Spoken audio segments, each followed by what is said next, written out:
Ny Matio toko fahafito andinin'ny fahaenina indray no jerentsika anio. Matio toko fahafito andinin'ny fahaenina. Azo omena ny ambony masina ary aza tsipeny amin'ny kisoa ny vatosoanareo, fandrao hitsaka azy izy ka hifototra dia hifototra ka hamiravira anareo. Andinin-tsoratra masina izay inoako fa tsy tena vaovao aminao kanefa sarotra ny mandray azy ary na ny mpandinika soratra masina rehetra aza dia miaika avokoa fa anisany andinin-tsoratra masina tena sarotra ity izay hojerentsika anio ity. Dia tahaka ny famakiana azy eto amin'ny gasy mahay mamaky baiboly dia hojerentsika ao anatin'ny tontolo manodidina azy io teny io, izay efa nampanantenaina antsika ihany koa moa tamin'ny jery ny Matio toko fahafito andininy voalohany isika zany ny Matio toko fahafito andininy voalohany dia miresaka ny hoe aza mitsara mba tsy ho tsaraina ianareo. Dia atao anatin'izay tsika nijery ny hevitry ny atao hoe mitsara, izay voalohany hoe manameloka, faharoa manameloka condamné, faharoa mamantatra discerné ary fahatelo mampiatra fitsipika na discipliné. Dia nambarantsika teto fa ilay hoe manameloka io zany no toeriny ao amin'le hoe mitsara, aza mitsara mba tsy ho tsaraina, zany hoe aza manameloka mba tsy ho eloa ianareo satria maka ny toeran'Andriamanitra ary matetika tena tsy hainareo akory ny antony mahatonga ny olona iray manao zavatra anankiray. Zay zany no tiany ambara amin'iny fa resaka kosa tsika tamin'izay hoe le mamantatra sy mampiatra fitsipika dia ambara ny soratra masina tsara le hoe discerné, ary ao anatin'izay mihitsy ty Matio toko fahafito andininy fahaenina ity dia ilay hoe discerné mamantatra ny karazan'olona zay hitoriana ny filazantsara. Zay zany no lazainy hoe aza omena ny ambony masina ary aza tsipeny amin'ny kisoa ny vatosoanareo, fandrao hitsaka azy izy dia hifototra ka hamiravira anareo. Izany hoe midika lay masina eto sy lay dika le perla na lay vatosoa eto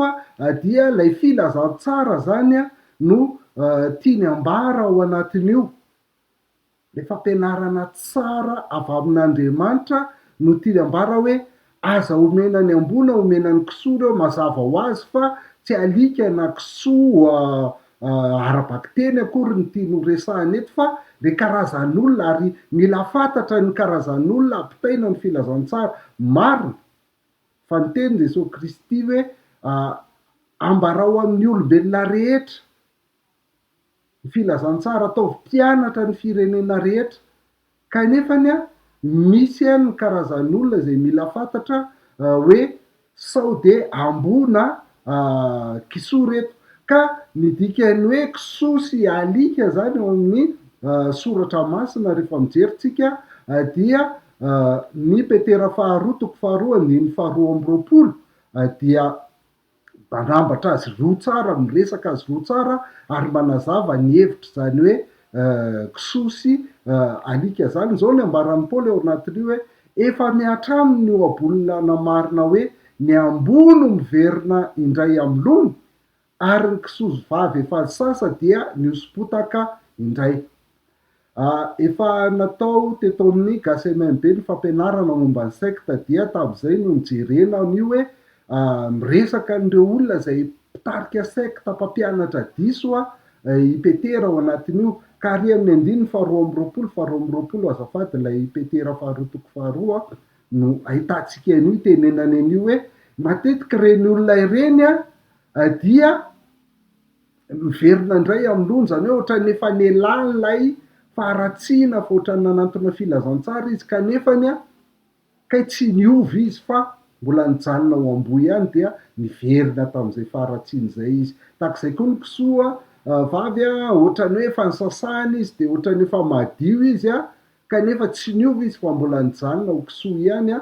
dia niverina nihosom-potaka indray. Izay zany le hevitry le hoe amboa sy kisoa araka ny filazan'ny baiboly azy. Ny Korintianina voalohany toko fahadimy andininy fahasivy ka hatramin'ny faha 2 ambin'ny folo ihany koa dia iresahana an'izay mivantana tsy le sarotsony fa le karazan'olona tahaka zany zany zay mila fantaritsika rehefa mitory filazantsara isika. Zao ny ambarany Paoly eo amin'ny Korintiana faharoa toko fahadimy andiny fasivy hoe nanoratra taminareo teo amin'ny epistily mba tsy aroaronareo am'izay mpijangajanga. Nefa tsy mipijangajanga rehetra am'izao tontolo zao na ny fatra-pitiarena sy ny mpanao akeriny na ny mpanompo samy, fa raha tsy zany de tsy maintsy miala am'izao tontolo zao ianareo, satria izany mibetsaka eo am'izao tontolo zao. Ary reny mihitsy le niantsona atsika hitoritsika ny filazantsara, ireny mpijangajanga, fatra-pitiarena, mpanao akeriny na mpanompo sampy reny, reny mihitsy natao hitoritsika ny filazantsara. De niny faraka amin'iny folo de manazava tsara Paoly hoe fa na ny ratako aminareo de mba tsy aroaronareo am'izay atao hoe rahalahy, mba tsy aroaronareo am'izay atao hoe rahalahy, kanefa mpijangajanga na fatra-pitiarena na mpanompo sampy na mpanala baraka olona na mpimamy na mpanao akeriny, aza miara-mihinana akory amin'ny olona toy izany ianareo. Hitanareo eto zany fa ny tiany ambara zany de reto olona reto leverina ohatrany hoe rahalahy satria efa niaraka tamin'ny kristianina, efa nandre ny filazantsara, efa niangona tahaka mpino rehetra de leverina ho kristianina, kanefany niverina tamin'ny fanaony taloha ihany izy tahaka n'lay amboa niverina am'lony teo na lay kisoavavy efa nisasa de niverina niosopotaka indray de tahak'izany re de ozy izy Paoly eto hoe aza miaroaro am'ireny, eny aza miara-mihinana akory amin'ny olona toy izany ianareo. De ireny olona ireny zany no tiany Jesosy Kristy ampitaina ihany koa eto amin'ny Timothée toko fahafito andininy fahaenina ty hoe ny kisoa sy ny alika zay ambarany eto zany de ireo olona zay efa naheno ny filazantsara, eny efa niaraka tamin'ny mpino mihitsy ny ara nandritra ny fotoana elaela na vetivety, nefa tsy nitena ny bebaka marina izy ireo fa niverina indray amin'ny fanaony mahazatra,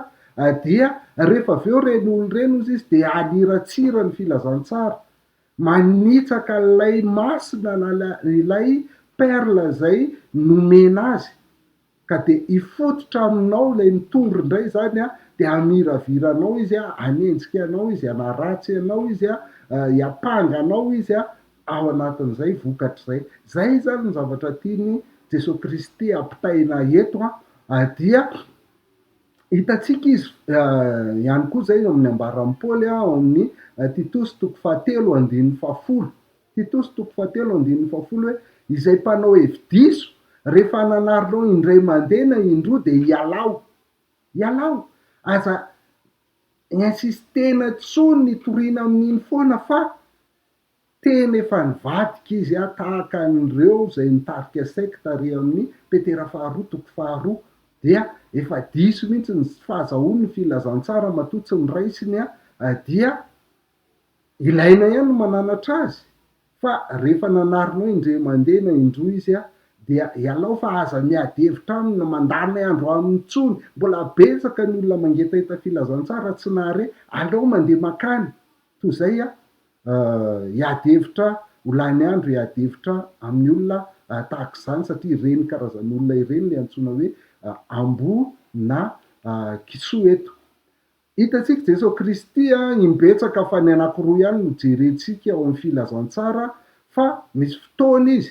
tahaka ny eto zao dia reo mponina tao Nazareta tanànana lehibe azy, Matthieu toko fahatelo amby folo andininy fahavalo amby dimapolo dia tsy nanao asa lehibe maro teo izy noho ny tsy finoany reo, noho ny tsy finoany reo, rehefa tsy nentina anaikinino reto olona zay niara nahita ny fahalehibeazany tao Nazareta reto de tsy nanao asa lehibe maro teo amin'io toeran'io intsony Jesosy Kristy. Zay zany no zavatra anankiray. Faharoa ihany koa noterentsika fa maro izy rehefa mamaky ny filazantsara tsika, Luka toko fahasivy telo amby roapolo andininy fahasivy eto indray de amresaka ny Herody izy rehefa notsaraina dia diaime mihitsy ny amakiko azy mba azahoantsika tsara ny tsy jerentsika contexte lava be intsony hoe nanaovan'i Herody fanontaniana maro Jesosy fa tsy namaly na de teny indraimbava azy. Misy fotoana zany tsy miteny tsony, tsy mety miteny tsony Jesosy Kristy amin'ny fitsarana azy satria fata Herôta moa de nyresahany mihitsy hoe ambo aolo Herôta tamin'io fotoana io dia misy karazan'olo ohatrany tsy ilaina intsony nitoriana aminy iresahana aminy diana hevitra aminy fa efa naheno izy fa efa naniratsira izy tsy nety nandray tsy nety nanaiky tamin'ny fotoan'andro na izany ara de tsy raisina ho fahavalo izy ny zavatra tindrin Jesosy Kristy eto de ny fahamasinan'le filazantsara ny fahasarobidin'le perina le filazantsara zay ny tiany resahana fa tsy ny fanalikana olona na fanaovana kisoa olona akory ka tsy raisina ho fahavalo reny olona ireny zay ny resahana eo aloha eo Matio ihany fa ery amy toko fahadimy dia milaza izy hoe ny tsara am'ireny olona reny de entina ambavaka izy tsy avela am'izao koa izy fa entina ambavaka de alao Andriamanitra ny asa ao anatin'izany Matio toko fahadimy andininy fahaefatra amby efapolo hoe fa izaho kosa milaza aminareo hoe tiava ny fahavalonao ary mivavao an'izay manenjika anareo mivavao an'izay manenjika anareo de aleo mitondra ambavaka azy toy izay la ny andro hiadevitra sy handresy lahatra azy fa efa nahalalam-pahany izy fa ny laviny zany no dia tsy handray intsony izy raha avy aminao de tahak'izay ihany ny tiany ty tohiny ty Matio toko fahafito andininy fahaenina ity ny tohiny koa zany de miresaka an'izay hoe alao mitondra ambavaka an'ireny mila fatarinao izy hoe fa olona tsy hitoriana ny filazantsara ntsony ve fa aleo mitondra ambavaka azy satria Andriamanitra dia mihaino sy mamaly arak'izay sitrany manomboka amin'ny andininy fahafito ao amin'ny Matio toko fahafito hoe mangatà de omeny ianareo mitadiava de ahita ianareo dondony de ho voahany ianareo fa izay rehetra mangataka ny mahazo ary zay mitady no ahita ary zay mandondona no vahany fa iza moa aminareo rangatahany zanamofo nanome azy vato ary rangatahany hazan-drano nanome azy menarana ko raha ianareo na de ratsy aza mahalala manome zava-tsy ho an'ny zanakareo tsy mainky avany rainareo zay any an-danitra no hanome zava-tsy ho an'izay mangataka azy ka izay zany no hitarihana atsika hoe ilaina ihany mamantatra ny karazan'olona hitoriana ny filazantsara amin'ny voalohany de tsara nitoriana ny filazantsara amin'ny olombelona rehetra fa rehefa naheno izy nahafantatra izy kanefa dia nivadika dia aleo elana de makany amin'ny olona hafa zay mangetahita indray fa entina ambavaka fotsiny izy reny sisa dia raha naharay zavatra tamin'izay ianao de zarao ity video ity raha ohatra ka ao anaty Facebook dia aza dinona ny manao j'aime ny page ary manao j'aime de misabone ihany koa raha amin'ny YouTube mba hahafahanao mahazo ny video rehetra zay alefan'ny gasy mahay mamaky baiboly